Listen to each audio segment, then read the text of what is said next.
کہ اللہ کیا توبہ کرتا ہے؟ فرماتا ہے بندے کا توبہ کرنا اللہ کی طرف طلب بخشش کے ارادے سے رجوع کرنا ہے، جھکنا ہے، اور اللہ بھی توبہ فرماتا ہے۔ اللہ کا توبہ کرنا بخشش اور مغفرت عطا کرنے کے ارادے سے بندے کی طرف متوجہ ہونا ہے۔ وہ اپنی بخشش اور مغفرت کے ارادے سے بندے کی طرف متوجہ ہوتا ہے، اپنی رحمت کے ساتھ اللہ رجوع فرماتا ہے، اور پھر فرماتا ان اللہ غفور الرحیم، بے شک اللہ بڑا بخشنے والا اور ہمیشہ رحم فرمانے والا ہے۔ پھر دوسرے مقام پر فرمایا سورہ بنی اسرائیل میں ربکم اعلم بما فی نفوسکم، تمہارا رب ان ساری باتوں سے آگاہ ہے، واقف ہے، دیکھنے والا، جاننے والا ہے جو تمہارے دلوں میں ہیں، تمہارے دلوں میں ہیں۔ نہ کوئی خرابی اللہ کی نگاہ سے چھپی ہے، نہ کوئی اچھی نیت چھپی ہے، ہر شے اللہ دیکھتا ہے، آگاہ ہے۔ ان تکونوا صالحین فإنہ کان للأوابین غفورا، بس وہ صرف اتنا انتظار کرتا ہے کہ بندو جتنی زندگی بھی تم نے گناہ میں بسر کر لی، خطا کاریوں میں بسر کر لی، ظلم اور نافرمانی میں بسر کر لی، کسی نہ کسی وقت تو اب روک لو اس سفر کو، نیک ہو جاؤ، اللہ کی بندگی میں آ جاؤ، اللہ کی طرف جھک جاؤ۔ اگر تم صالح اور نیک بن جاؤ تو دیکھنا کہ رب اسی لمحے اپنی بخشش کے ساتھ تمہارے اوپر رجوع فرما لے گا، اسی لمحے اپنی رحمت کے ساتھ تمہاری طرف رجوع فرما لے گا۔ تو بخشش و رحمت اللہ رب العزت کی منتظر رہتی ہے کہ کس لمحے بندہ اللہ کی طرف طلب بخشش کا رجوع کرتا ہے۔ اب حدیث کی طرف آ رہا ہوں۔ جامع ترمذی اور سنن ابن ماجہ میں حدیث حضرت انس ابن مالک رضی اللہ تعالی عنہ نے روایت کیا، آقا علیہ السلام نے فرمایا قال کل ابن آدم خطاء وخیر الخطائین التوابون۔ سبحان اللہ، کیا کرم نوازی کی بات کی۔ آقا علیہ السلام نے فرمایا نسل بنی آدم کا ہر بندہ، ہر شخص تھوڑا یا زیادہ کسی نہ کسی درجے میں، کسی نہ کسی منزل میں اپنے حال کے مطابق خطا کار ہے، ہر بندہ خطا کار ہے، مگر فرمایا خطا کاروں میں بہترین لوگ اور گناہ گاروں میں سب سے اچھے لوگ وہ ہیں کہ جنہیں خیال آ جاتا ہے اور وہ توبہ کر لیتے ہیں۔ تو جو بات سمجھنے والی ہے وہ یہ کہ لوگوں، خطا کاری اور گناہ گاری ہلاکت انگیز شے نہیں ہے، گناہ گاری ہلاکت انگیز نہیں ہے، گناہ کرنا ہلاکت انگیز نہیں ہے، گناہ کر کے توبہ نہ کرنا یہ ہلاکت انگیز ہے، توبہ نہ کرنا ہلاکت انگیز ہے۔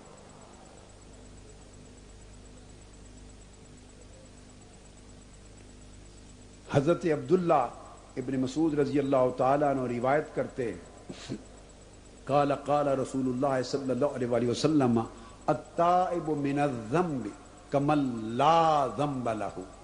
ابن ماجہ، طبرانی اور بہقی میں حدیث صحیح، آقا علیہ السلام نے فرمایا کہ جو شخص، آپ سوچیں گے کہ اگر توبہ کر لیں تو اس کا نتیجہ کیا ہوتا ہے، فرمایا جو شخص گناہوں سے توبہ کر لے اس کی مثال ایسی ہے، اور وہ ایسا پاک صاف ہو جاتا ہے جیسے اس نے زندگی میں سرے سے گناہ کیا ہی نہیں تھا،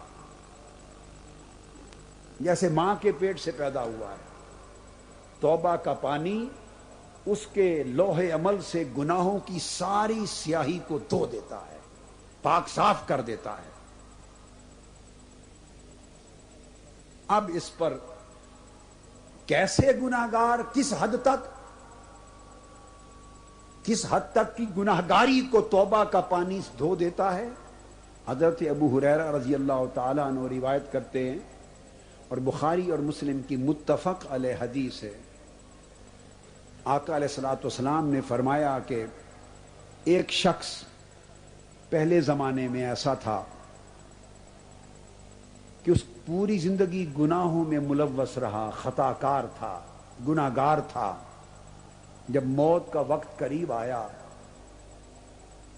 تو شرمندہ ہو گیا، اور شرمندگی، گناہ کا احساس ہو جانا، شرمندہ ہو جانا اور اللہ کے عذاب سے ڈر جانا، یہی توبہ کی روح ہے، یہی توبہ ہے۔ موت کا وقت قریب آیا تو اس نے اپنے بیٹوں کو جمع کیا اور جمع کر کے کہا کہ بیٹو، اب اسے گناہ یاد آ رہے، شرمندہ ہو رہا ہے اپنے کیے پر، پریشان حال ہے، اب خوف آخرت دامنگیر ہے، اللہ کے عذاب کا خوف اس کی آنکھوں کے سامنے۔ وہ کہتا ہے جب میں مر جاؤں تو مجھے جلا دینا۔ متفق علیہ حدیث آقا یہ حکایت بیان فرما رہے ہیں۔ جب کھڑا ہو گیا تو اللہ تعالیٰ نے اس سے پوچھا، اے بندے یہ بتا، یہ ساری کاروائی جو تو نے کی، یہ جو کچھ تو نے کیا، تو نے کس چیز نے تجھے اس کام کرنے پر آمادہ کیا، برانگیختہ کیا؟ کیا خیال تیرے ذہن میں تھا کہ تو نے اپنے آپ کو جلوا دیا اور اپنی راکھ منتشر کروا دی؟ اس شخص نے ایک جملے میں جواب دیا، کانپ کر عرض کیا، باری تعالیٰ میں تجھ سے ڈر گیا تھا، میری پوری زندگی کے گناہ میری آنکھوں کے سامنے تھے۔ اے امت مسلمہ، یہاں یہ بات کہنا چاہتا ہوں، تاجدار کائنات کا کلمہ پڑھنے والوں اور بالخصوص نوجوان نسل، مجھے معلوم ہے کہ ہماری زندگیاں کتنے گناہ میں بسر ہو رہی ہیں، کتنی غفلتوں میں بسر ہو رہی ہیں، رب کی کتنی نافرمانی ہو رہی ہے۔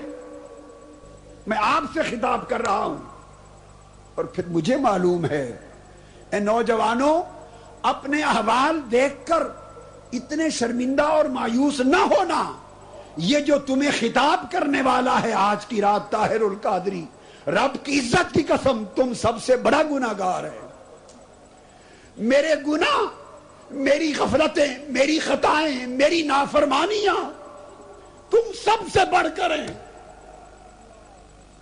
اگر میری گرفت ہو گئی تو جس عذاب کا میں مستحق ہوں اپنے اعمال کی وجہ سے، شاید کائنات کا کوئی شخص نہ ہو۔ میں تو کبھی سوچتا ہوں کہ جب گھسیٹ کر فرشتے دوزخ میں مجھے پھینکے تو شاید دوزخ بھی قبول کرے یا نہ کرے، لیکن اس کے باوجود رب کریم کی رحمت میرے تمہارے ساری مخلوق کے گناہوں سے پھر وسیع تر ہے۔ باری تعالیٰ نے پوچھا، تم نے ایسا کیوں کیا؟ اس نے کہا، باری تعالیٰ میں تجھ سے ڈر گیا تھا اور تیرے خوف کی وجہ سے ایسا کیا۔ حدیث پاک میں آتا ہے، اللہ پاک نے فرمایا فرشتوں کو، میں نے اس کو بخش دیا، اس کی یہی توبہ اس کی عمر بھر کے گناہوں کو مٹانے کے لیے کافی۔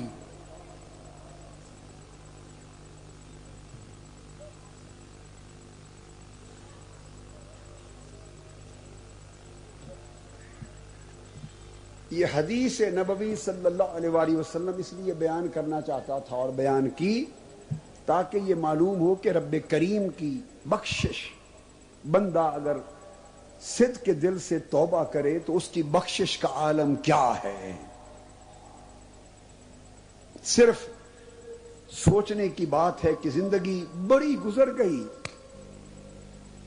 موت کا وقت متعین تو ضرور ہے مگر کسی کو معلوم نہیں، لوگوں معلوم نہیں کب بلاوا آ جائے۔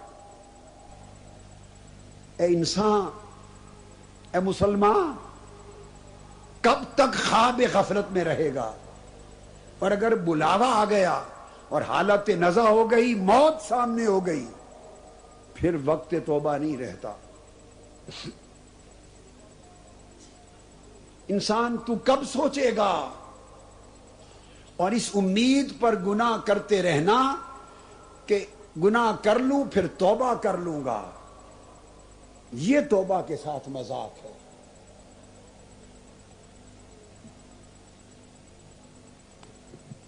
توبہ یہ ہے کہ انسان اپنے گناہوں پہ شرمندہ ہو۔ آقا علیہ السلام نے فرمایا، حدیث پاک ہے، توبہ کی تعریف حضور علیہ السلام نے فرمائی کہ توبہ ندامت کا نام ہے، اور ندامت ہوتی ہے پہلے احساس پر،